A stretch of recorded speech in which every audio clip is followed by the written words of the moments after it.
You're listening to and watching Emails Not Dead, brought to you by Cinch Mailgun. Welcome to Emails Not Dead. My name is Eric, and my cousin from another dozen is Jonathan. Welcome back, sir. Yeah, thanks. We're here with you live with a few new faces, actually some old friends as well. So just want to take some time to introduce everybody and welcome everybody back to Emails Not Dead.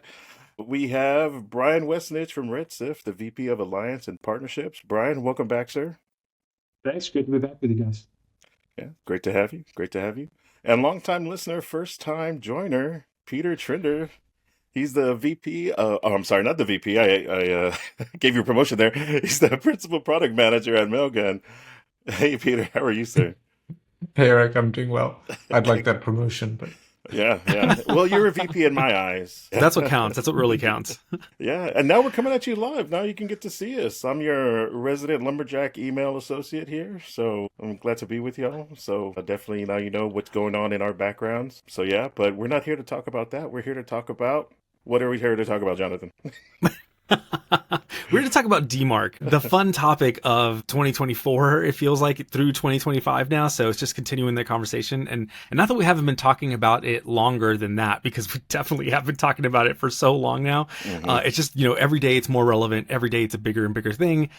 Great. Let's do it. Let's talk about it. Let's make sure that we're in the right spot. But I think the big development is that, within the Mailgun product suite of things, it's expanding and developing. So why don't we jump into that here pretty quick? And then we'll kind of backtrack and see, kind of the importance of why we're doing that. But Peter, are you ready to give us a quick rundown of what's going on?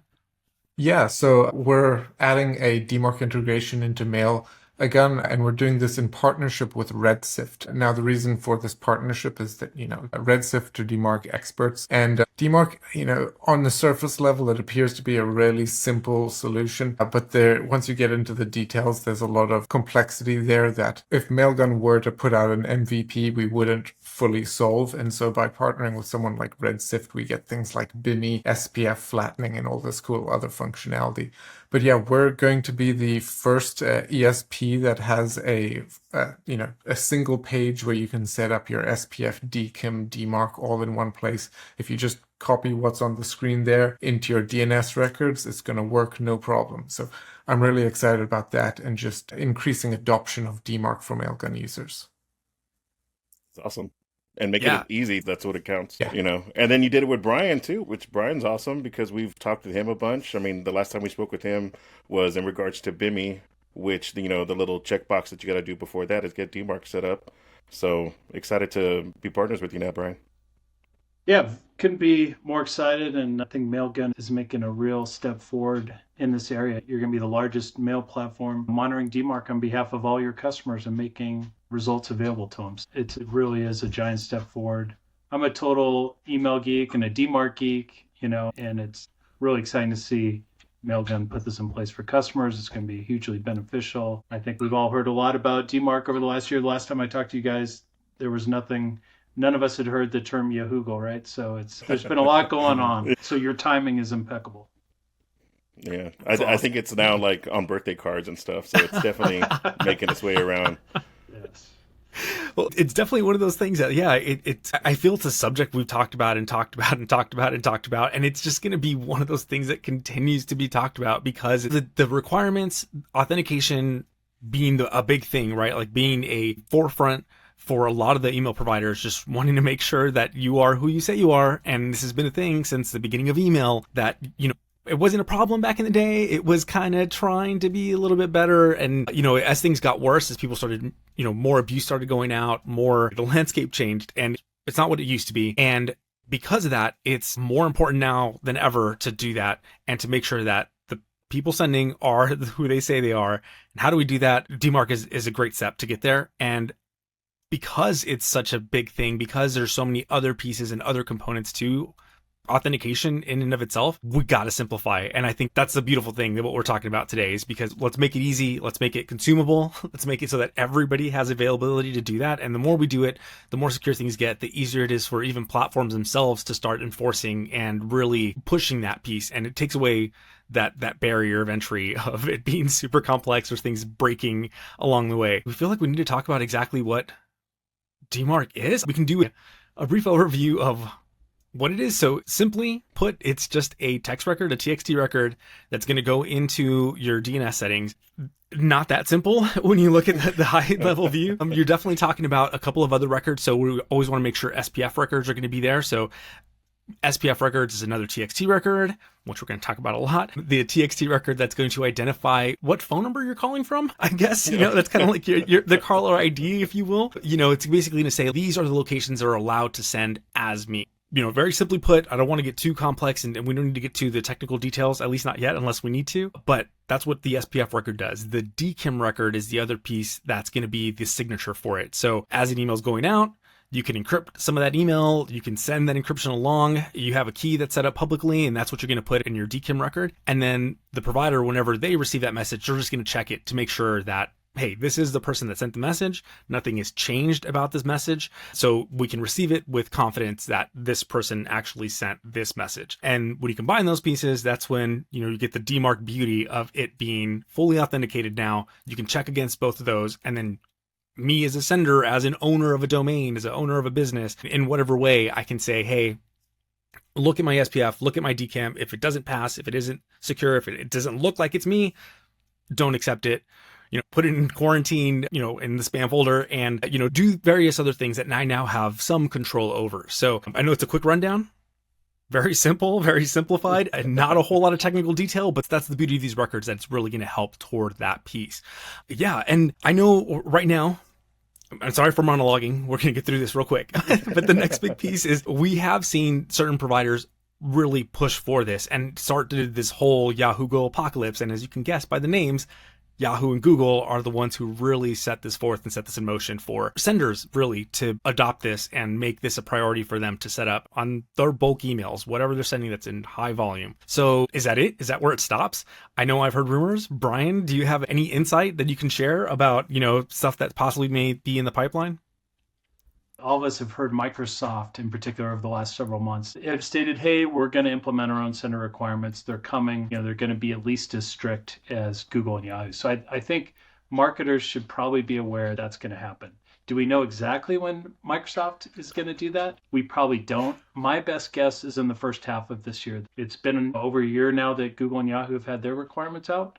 And Microsoft tends to follow suit, let the other be the leaders in the market and then they'll follow suit. So I do expect that to happen in the first half of this year. So it's something marketers should be aware. The good news is if you've prepared for the Yahoo Go requirements, and you're sure you're conforming with them, for now, I think you'll be fine with whatever Microsoft puts out. It's just, obviously I'm prognosticating, but, that would be my best guess. Their requirements will be similar. Can we see Google and Yahoo then ratchet down their requirements a little further? Potentially, right? Right now they require a DMARC record with a policy of none. There's no requirement to send your DMARC reports anywhere, for instance. Could we see them start to require, hey, you've got to send the DMARC reports somewhere, whether it's to a vendor like Sift or to an internal mailbox, so somebody at least is looking at this data, which we would obviously recommend. If you're a Mailgun customer, soon you'll be able to access, DMARC results on your Mailgun traffic from Mailgun, which would be great. But a lot of marketers will use many platforms to send mail, or their organizations may use many other cloud services to send mail. So it's always in your best interest to monitor DMARC reports, right? Oh, yeah, absolutely.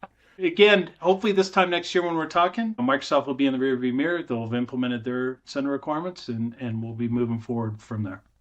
Yeah, I was going to ask, do you think that Microsoft would go in and just do reject right away, or would they be just like none? I don't think so. My guess is they'll take a staged approach. And I would never recommend anybody, by the way, that you ever start with a policy other than none. You got to start with none to get the visibility to fix any issues you might have. So we do see customers that start with apology reject, because reject is where you want to be eventually. And they're like, oh, this is a great thing. And hey, we'll put a reject policy in place. What could go wrong? Well, what could go wrong is all of your other email traffic, like Mailgun, you're probably authenticating your Mailgun traffic. But what about your Salesforce traffic and your Zendesk traffic and your marketing automation traffic, all these other cloud services that nobody might be even looking at or be aware of the authentication results for? You might block legitimate mail inadvertently while you're trying to block the bad stuff. So yeah, never recommend anybody start with anything other than policy of none. But if I'm on Google and Yahoo, I'm probably thinking, hey, Microsoft's going to put their sender requirements out. More than likely, it'll be start with a policy of none, but they might be saying, okay, we're going to give folks some time to conform to that if for some reason they haven't conformed to our requirements, and then maybe we'll ratchet things down. So yeah, we're speculating again, but Microsoft tends, it took them a while to send DMARC reports from Office 365, and they kind of followed the market there. I expect them to follow here shortly. They let the others take the arrows, and then they come along and clean things up. Yeah, and we've definitely, we've seen a few different things, right? So we do know that Microsoft has expressed interest in doing this kind of thing also, and that's nice to see. We do know, hearing it from Marcel Becker himself over on the Yahoo side, that he would love to, implement a higher level of requirement so that it's not just a P equals none. But we've been talking about P equals none, I think, a little bit, and I think that's the next technical aspect that we should dive into, is what exactly P equals none means. And then on top of that, the whole, where is this report going to? Is this report, we keep talking about reporting. What is the report? Where is it going? What does it do? Like, how do you get it out there? So I don't know, Brian, if you'd be willing to talk about that a little bit, like the different levels of enforcement with the policy. And then also like the reporting, like why is that important? And like, how does that all work? Great. Yes. So reporting is the R in the DMARC acronym, if you will, domain-based message authentication, reporting, and conformance.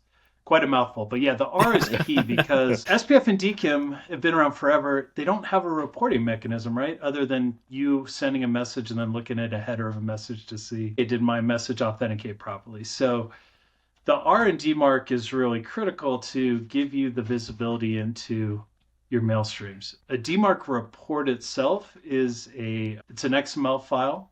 If you publish a DMARC record in DNS for your domain, you can stipulate where you want those reports sent. You can send them to an internal mailbox, or you can send them to a provider like Redshift. And those reports just say, hey, for this domain, it sent a message. Did it pass SPF and did it pass DKIM, essentially, is what it says. That visibility is going to inform what issues you need to correct as a domain owner. So if you're a very large company, you might have a lot of email services that send on behalf of your top level domain. You might have, Mailgun. You certainly have some sort of corporate email system, Office 365, Google Workspace. You might use a email gateway, commercial email gateway from a provider. So there's definitely that mail stream. You can have marketing clouds, you can have service clouds, you can have all of these other things. So that reporting layer, without that reporting layer, you as a domain owner are relying on your users giving you feedback, right? Or you're doing all these testing, to seed lists and things. So the DMARC report can kind of short circuit that process and give you visibility into issues you need to fix. If you're not sending reports anywhere, you just have a DMARC record with a policy of none, you're just saying, I'm conforming to the bare minimum requirements that Google has said I have to have. A DMARC record without reporting addresses, in my mind, is not very effective unless you have a non-sending domain. This domain doesn't send email. You could publish a reject policy for that domain because you don't really care. It doesn't send any email. And if you publish a reject policy, it just means no one can impersonate that domain. Nobody can send email traffic as the domain. So there's 3 policy settings to DMARC. None, which is where you start, just allows you to monitor your email traffic from your domain. And then the next policy setting is quarantine, which you as a domain owner, you're telling a receiving mail gateway, hey, if you get a message from my domain and it doesn't authenticate properly and pass DMARC, put it in the junk folder. And then finally, the strictest policy setting is reject, where you're telling a receiving mail gateway, hey, if you get a message claiming to be from my domain, doesn't pass DMARC, then block it. So as we mentioned at the start, the risk is if you're not sure you've authenticated all your legitimate mail before you move to those stricter policy settings, you could impact legitimate mail at the same time you impact malicious mail. Because DMARC doesn't know or care what content you send. All it looks at is, hey, does this message authenticate properly for the domain it claims to be from? And if it doesn't, then get rid of it. So it's a blunt instrument. It's kind of, in today's world, it's pretty binary. A message either authenticates properly or it doesn't. If it doesn't, do this to it based on your policy setting. Yeah, and I mean, and that's, I think, definitely the beauty of putting something out there for those things, like getting those reports through, like allowing all that stuff to happen. It's something that I don't think people think about in the sense of like the benefits of it. Like people think, oh, the reporting's going to have to come through somewhere. What am I going to do with it? I know for myself, like I've been working with customers for quite a while, and they're always like, well, I can just send the reports to X mailbox and that'll be fine, and they can just sit there and live there, and that's great. But what is it doing for you? What are you actually going to be able to do with that? And a lot of times the answer is nothing. It's just that it's going to be there. It's part of the DMARC record. So we're going to set it up, and that's where it's going to go.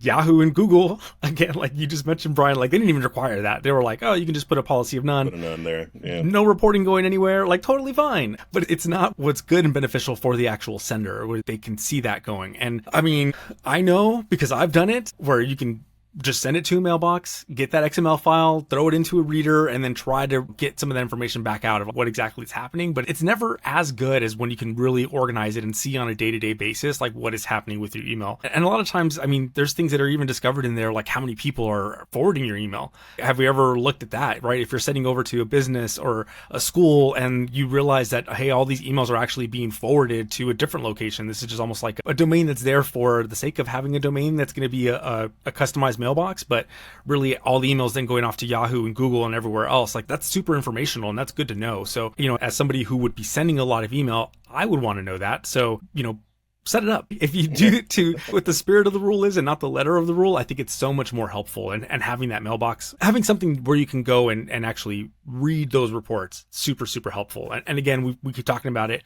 I'm sure we'll mention it again. P equals none. The nothing policy that does absolutely nothing. Great. Start getting those reports, building those reports, but that should be a stepping stone to a much stricter requirement. So, and I mean, and kind of getting into the reporting side of it. And I know, Peter, I kind of want to throw this over to you. I know it's been a thing where people have requested this. I know I've gotten that request. Like, where do we go? Where do we do it? Like, how is it going to do it? And I'm always like, not me. Yeah. So if you want to talk a little bit about how that helps us or how you envision that kind of happening there. Yeah, I mean, this has been the top requested feature on Mailgun for a very long time. It's always been such a large undertaking, which is why, again, we partnered with Redshift to achieve this. But we also, with Yahoo and Google, there's more customer demand for it, but it's also like for the greater good. We're not actually charging for this feature. Everyone is able to generate a DMARC record on setup, so we want everyone to have a DMARC record. It's really for the greater good. It's good for us, it's good for the mailbox providers, and it's good for our customers sending email. There's the only people that don't like this are the people that are trying to spoof your domains, right? This is good for everyone. We provide aggregate reporting to all customers on a paid plan. That's the one caveat. If you have a free Mailgun account, you do get the DMARC record to set it up, but you don't get access to the aggregate report. If you pay for any level on Mailgun, then you get the aggregate reports. And those reports are going to be good enough for a majority of people. There are also forensic reports with which we're not integrating with. We'd refer you over to Redshift if you have need of more complex functionality like that. But we really wanted to simplify things within the Mailgun interface and make it so that a self-service user can get in there, look at a chart. Quite frankly, it's green good, red bad, right? We really try to make it simple and easy to understand. And for a majority of users, that should be all you need. I like it. I mean, why not? If it's there, the functionality's there, if you're going to have availability to it, people should be doing that. I keep saying we need it, but it's more, you as a sender, like you really want it. Oh, I was going to say, now that we have this visual format, we should have done like some type of, hey, here's kind of what it looks like. Sorry. That was an idea just at the last bringing minute, the charts. Sorry. I mean, there's people still listening on audio, so you can't rely. Yeah. It's going to be amazing, let me tell you. Yeah. Who doesn't want to see their SPF pass rates and their DKIM pass rates? And, hey, are you aligned? Are you sending aligned SPF and aligned DKIM? Yeah. I think that gamifies it a lot, because I feel like if I want everything to be green, like I got to make sure that everyth's set up correctly and configured properly. And it's the OCD in me when I see, DMARC's failing for this reason, or, I'm like, oh, come on, So at least that's what I see it as. Good point. It could be failing for legitimate reasons. Like we talked about forwarding, right? That happens. I see that a lot with really big B2C companies who send mail to people with college EDU addresses, right? Those always forward to a Gmail account or Yahoo account. And, a lot of times that will break DMARC. So it's good for you to be able to see that and be like, oh, yeah, I realize that. Or hey, I can't align SPF for whatever reason, but I know I'm sending a line DKIM, so great, I'm still going to pass DMARC, but I shouldn't stress because I couldn't change my SPF domain to a line or whatever the case may be. So yeah, there's some good reasons why, hey, it might be red in this case, but 3/4 of everything is green. Now 1/4 is red, but that's okay. It's good to understand like why, I think it's informational, which is always the key. And it's always fun to see when, people realize that somebody's sending email as them and they had no idea that anybody was sending email as them from a different part of the same company. It's fun, I'm not going to say we've experienced that at an email company, but maybe we have. In 15 years of working in the DMARC space, I've never run into a company that says, hey, we got an email governance manager, an email governance function or business unit, right? I mean, email is usually siloed. Hey, marketing's using Mailgun, and customer service is using Zendesk, and inside sales uses Marketo or whatever. Always email is siloed. So DMARC, even if you don't have a person whose task is email governance, it will give you the information you need to, as an organization, to govern everything. And if some intern is, hey, I'm going to spin up a free instance of Mailgun and send a newsletter, they'll be able to see that right away and say, hey, maybe you don't want to do that, or at least give them that visibility. Like you said before, whereas before you would not know that shadow IT was going on, right? That I decided there would be a great idea to send a New Year's greeting, from my company domain. But it happens all the time. And especially as the larger the company, more siloed it gets, right? And the more mail it sends. So DMARC really can lock it down. And frankly, once your domain is a reject, you can block anything you don't want to send as you, whether it's spoofing, which obviously you want to block, but you can also stop unauthorized folks from internally sending as your domain. So it really gives control to, various business units, whether it's marketing or IT or security. It really locks down your environment. It's funny. I don't think I've ever even thought of it that way, because I've never run across into somebody who's like a governance for email who's ultimately in control. It's the Wild West still. The email poobah does not exist. I like it. We should have a czar of email at every company. I think that's the right level. That's a good time. I think it's definitely eye-opening whenever you start getting those reports. So I encourage anybody who's curious, if you're doing it, the product is coming on the Mailgun side. I know we have a lot of listeners who use Mailgun, but even if you don't, if you have a provider that's doing stuff, look into those reports. I can't push that enough. It's going to be just something that's really good for you to just at least have some insight on. The next part that we want to talk about too is the whole BIMI aspect of this, right? We've already mentioned it a little bit in brief. What does that mean for, setting up DMARC, and then the next steps above that and how that's going to continue to evolve? And I know, Brian, you have some things to say about it. Yeah, when I was last on Email's Not Dead, BIMI was the carrot that Google and Yahoo were using to get folks to adopt DMARC. Hey, get your domain to enforcement and we'll give you this pretty thing, which is logo display with a verified tick box, which is really cool, right? But it was a carrot. It was up to a really enterprising marketer, to say, hey, we want this. It's going to help my email stand out. And I'm going to enlist IT to help me authenticate all of my non-marketing email. So that was a carrot. But now there's actually a really big stick to DMARC, which is Yahoo requirements and Zoom Microsoft, right? So now they're like, hey, sorry, yes, right now it's just a DMARC policy of none, but we know where that will go eventually, and they are going to require enforcement. So we're going to see an uptick in, I think, BIMI adoption because people have gotten their domains in order for Yahoo Go compliance. Not to steal thunder from future guests, but I know you'll be getting deep into BIMI with the BIMI group soon, which will be awesome. But just very generally speaking, with Yahoo Go requirements, we've seen an increase in adoption of BIMI by new providers, either regionally in certain parts of the world. Just saw on LinkedIn recently that Comcast has started to test BIMI, which is really exciting for those of us That's awesome.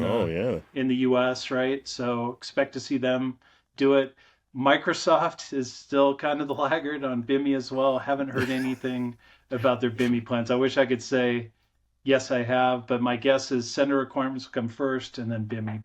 It's not trivial, for the mailbox providers, to give them some credit. A lot of times they do have to do some UI work to, display either the logo or a verified tick box like Yahoo and Google do. There might be work that they have to do on their mobile apps. So I don't think it's not a trivial thing to just say, hey, we're going to turn on BIMI. They got to do the BIMI check. They got to look up the BIMI record, in DNS. So it's definitely, there's work, right? And this is a free service for senders, essentially, who mail into their environments. But it does make their environments better for their users too, because mailbox providers always want a good user experience. For them, it's, hey, if the domain owner takes the time to authenticate their mail and gets their domain to enforcement, then we are going to give them this benefit that will allow them to stand out in the inbox, which is BIMI. So I would expect to see BIMI adoption ramp up, as DMARC adoption ramps up. And I know you'll be getting it deep into that with the BIMI working group, but there's exciting things on the horizon with mark certificates that don't require trademarks, for instance. So they'll be able to tell you a little bit more about that. BIMI will become, I think, more accessible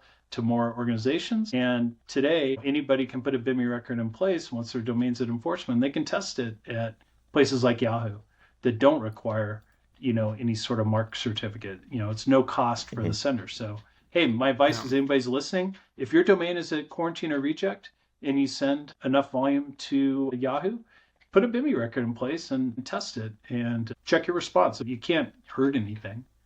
There's no downside to it in my mind, so give it a shot. Oh, yeah. I think Jonathan and I, from way back up in our early deliverability days, would always tell folks that were having hard times at Gmail, get DMARC set up, get that going, and that'll help. It's legitimate messages you're trying to get through, build your reputation that way. My friend Todd Herr always says, DMARC gives you the deliverability you deserve, or the delivery you deserve. So authentication is just one piece of email delivery, right? Overall, do you send mail that people want? That's going to drive your delivery more than anything. But of course, got to send well-authenticated email. You got to honor unsubscribes. Got to keep your spam complaints low. You got to keep your list clean.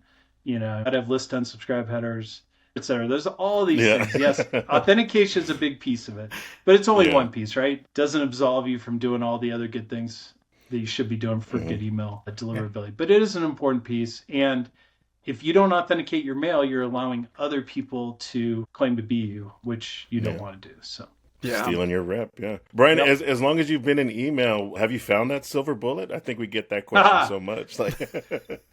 Oh man, the silver bullet. Send email that people want to receive. It's so easy, isn't it? Yeah, we've all been around email so long. Like I started in deliverability before I got into DMARC. It's been the question that marketers have always been looking for, man. What's the silver bullet? It's like the silver bullet to stop spam. On the other side of things is like people are always looking for a silver bullet to stop phishing and spoofing. And the reality is you need a layered approach. You need an email gateway. You need maybe an anti-phishing solution. You need DMARC. You need all these different layers. You can't just buy one thing. If anybody ever tells you, hey, I got the ultimate solution to either email delivery, email marketing, email spoofing, you can just totally stop listening to that person because it just doesn't. Yeah, no, that's a great point. I think as we get older, usually the answer is always, it depends, Yeah, our customers hate that, don't they, when we say that? Yeah. True. They're like, just give me a for sure answer. Well, what are you doing? It's 50 Shades of Gray in email, right? There's part art, part science. The science is, hey, got to have a good email platform, right? Like Mailgun. You got to have authentication. There's some nuts and bolts. A list unsubscribe. The art is, how do you send mail that people don't complain about? How do you make your email relevant? Yeah, it's like, how do you keep your content fresh, right? How do you keep keeping an audience engaged, engagement, right. In this day and age, in our short attention span lives, that's the art, which is why, good email marketing managers are worth, a ton of money in my mind.